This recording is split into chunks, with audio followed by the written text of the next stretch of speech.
बुधवार 27 अगस्त 2024 को कर्नाटक के कैंगरी विश्वेश्वरैया लेआउट में जब ऐश्वर्या की नींद खुली तो उसने महसूस किया कि कुछ तो गड़बड़ है, क्योंकि उसके कपड़े भीगे हुए थे। यह जानने के लिए जैसे ही उसने बिस्तर के चारों ओर देखा तो उसके होश उड़ गए, क्योंकि उसके बगल में उसकी सबसे करीबी दोस्त नव्याश्री की खून में लथपथ लाश पड़ी थी और बिस्तर के चारों ओर खून ही खून थे। जब उसने गौर किया तो देखा कि हत्या गला रेत कर की गई थी। इस भयावह दृश्य को देखकर वह तुरंत शोर मचाने लगी, जिससे आसपास के पड़ोसी इकट्ठा हो गए। हत्या इतनी क्रूरता से की गई थी कि देखने वालों की हालत खराब हो गई। ऐश्वर्या ने इस घटना की सूचना पुलिस को दी और पड़ोसियों की मदद से पुलिस को बुलाया गया। जब पुलिस आई तो उनके भी होशो हवास उड़ गए और सबके सामने एक ही सवाल था कि आखिर इस हत्या को अंजाम किसने दिया। क्या यह किसी करीबी का काम था या किसी बाहरी व्यक्ति ने इसका षड्यंत्र रचा था? आखिर हत्या की मुख्य वजह क्या थी?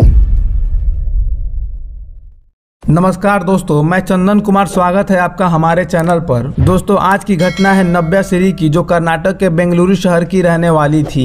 नव्याश्री एक डांस इंस्ट्रक्टर थी और उनकी शादी 3 साल पहले किरण नामक एक टैक्सी ड्राइवर से हुई थी। नव्या काफी फेमस थी, जिसके चलते उसकी शोहरत बढ़ती ही जा रही थी। सोशल मीडिया पर भी उसके चर्चे होने लगे थे, मगर इसी दौरान अचानक सब बिगड़ने लगा। नव्याश्री का पति किरण, जो शुरुआत के 3 सालों तक तो कुछ नहीं बोला, अचानक उसने अपनी पत्नी पर अवैध संबंध होने का संदेह करने लगा, जिसके कारण उनके बीच अक्सर झगड़े होने लगे थे और नव्या इन सब चीजों से काफी परेशान रहने लगी। और एक दिन जब पानी सर से ऊपर जाने लगा तो नव्या ने अपने बचपन के दोस्त ऐश्वर्या को फोन करके 27 अगस्त को अपने पास बुलाया और उसे बताया कि वो अच्छा महसूस नहीं कर रही है, उसे अपने पति का डर सता रहा है। किरण को शक है कि मैं किसी और से बात करती हूँ, इसलिए मैंने तुम्हें बुलाया है ताकि हम बैठकर इस मामले पर खुलकर बात कर सके। इसके बाद दोनों वहां से निकलकर बाहर घूमने चले गए, जहां उनकी मुलाकात एक और दोस्त अनिल से हुई। उन्होंने अनिल को भी इस परेशानी के बारे में बताया और अनिल से सुझाव मांगा।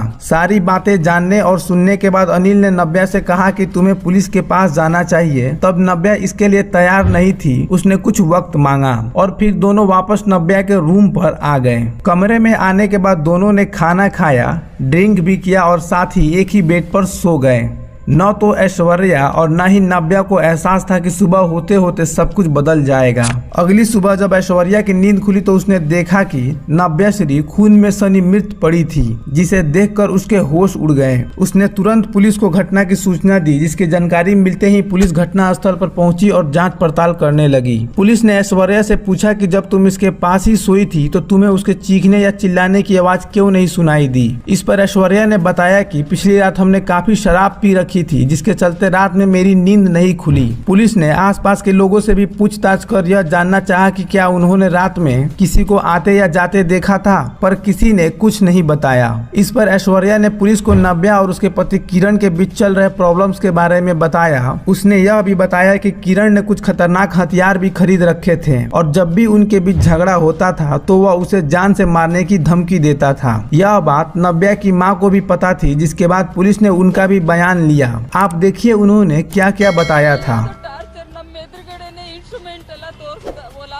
ನಾನು ನನ್ನ ಮಗಳು ಹೋಗಿದ್ವಿ ಮನೆಗೆ, ಕೆಳಗಡೆ ಮನೆಯವ್ರು ಫೋನ್ ಮಾಡಿದ್ರು ಗಲಾಟೆ ಆಗ್ತಿದೆ ಬನ್ನಿ ಅಂತ. ನಾನು ನನ್ನ ಮಗಳು ಹೋದಾಗ ಫುಲ್ ಗಲಾಟೆ ಆಗ್ತಾ ಇತ್ತು. ಹೋಗ್ಬಿಟ್ಟು ಏನು ಅಂತ ನಡಿ ಪೊಲೀಸ್ ಸ್ಟೇಷನ್ಗೆ ಹೋಗೋಣ ಅಂದ್ರೆ ಪೊಲೀಸ್ ಸ್ಟೇಷನ್ಗೆ ಹೋಗಕ್ಕೂ ನನಗೆ ಬಿಡಲ್ಲಮ್ಮ ಇವನು ಅಂತ ಹೇಳಿದ.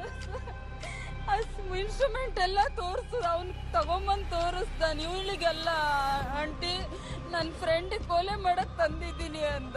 ನೋಡಿದ್ರೆ ನಮ್ಮ ಅಮ್ಮ ಅವ್ನು ನನಗೆ ಕೊಲೆ ಮಾಡಕ್ ತಂದಿರೋದಮ್ಮ. ಅವರಿಗೆಲ್ಲ ಈ ಮನೇಲಿ ರಕ್ತಪಾತ ಆಗುತ್ತೆ, ಅದನ್ನ ನೋಡಕ್ ಬರ್ತೀರಾ ನೀವು? ನಡಿ ಇವಾಗಲೇ ಹೋಗೋಣ ಪೊಲೀಸ್ ಸ್ಟೇಷನಿಂದ. ಪೊಲೀಸ್ ಸ್ಟೇಷನ್ಗೆ ಹೋಗಕ್ಕೂ ಬಿಡಲ್ಲ, ಅಷ್ಟು ನನಗೆ ಟಾರ್ಚರ್ ಮಾಡ್ತಿದ್ದಾನೆ ಅಂತ. ಮನೆಗೆ ಕರ್ಕೊಂಡು ಹೋಗೋಣ ಅಂತ ಎಷ್ಟು ಕರೆದ್ರು ಬರಲಿಲ್ಲ ಸರ್. ಅವಳು ಎಷ್ಟು ಕರೆದ್ರು ಬಂದಿಲ್ಲ ಸರ್. काफी जांच पड़ताल के बाद पुलिस के पास किरण के खिलाफ कई सारे सबूत इकट्ठा हो गए और फिर उन्होंने उसे गिरफ्तार कर पूछताछ करना शुरू कर दिया।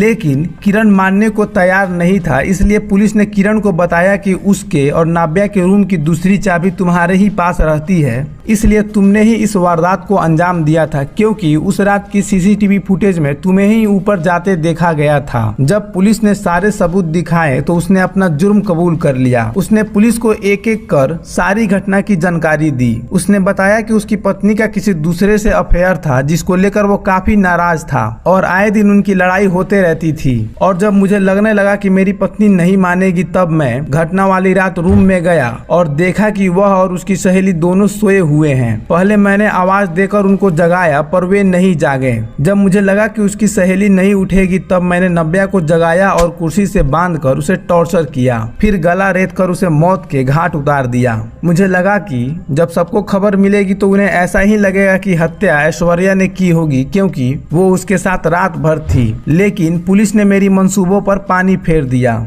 दोस्तों, इस घटना ने एक बार फिर घरेलू हिंसा के खतरे को और उसके भयानक परिणाम को दुनिया के सामने ला दिया है। नव्या सिरी की मौत ने उसके दोस्तों, परिवार और समाज को हिलाकर रख दिया। इस तरह के मामलों में जागरूकता और समय पर हस्तक्षेप आवश्यक है, ताकि इस प्रकार की त्रासदियों को रोका जा सके। किरण को फिलहाल पुलिस हिरासत में रखा गया है और उससे पूछताछ की जा रही है। पुलिस इस मामले में हर पहलू की जाँच कर रही है, ताकि पूरी सच्चाई सामने आ सके और दोषियों को सजा मिल सके।